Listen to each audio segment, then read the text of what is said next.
Thank you so much, Jim. I am joined now by Dr. Jimenez, who is here from Southern Eye Center. Good morning to you. Good morning. Looking sporty in that bow tie. You want to talk with us this morning about National Diabetes Awareness Month, and interestingly, it is the #1 cause of blindness in the working population. I was surprised to hear that. Well, the manifestations of diabetes in the eye is it's the #1 cause of blindness between the ages group of 35 to 55. So the beauty of this thing is that if you are diagnosed early, you can be kept with good vision. Actually, 95% of the times you can maintain the vision, but the key to that successful rate is that you have to treat it early before you actually start having visual symptoms.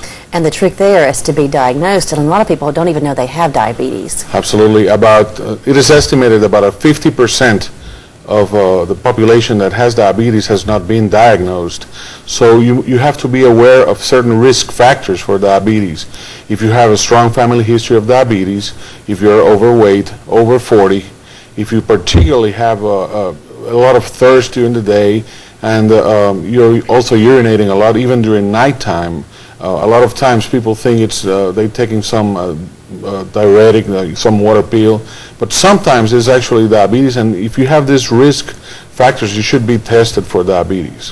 And there are several different types of diabetes that we should let people know about as well. Correct. The most common one is a non-insulin dependent, or the adult onset, which usually has milder manifestations.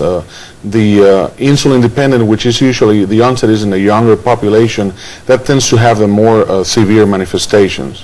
Now, if someone is diagnosed, what do you recommend in terms of maintenance of the eyes?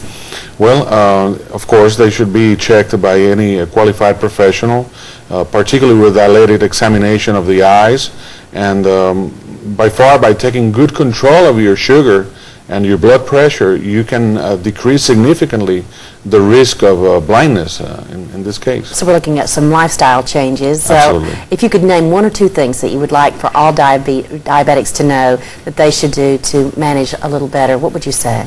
Well, first of all, it's like you said, it's a change of lifestyle, it's a commitment. Right now, if you might be out of control, you're feeling great, but the investment you do in taking care of your sugar will pay off several years down the road. So it is very important that you take good control of it right now.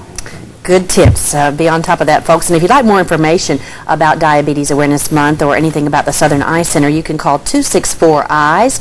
That would be 264-3937. We appreciate so much, Dr. Jimenez, you're coming in this morning. Good to see you, and happy Thanksgiving.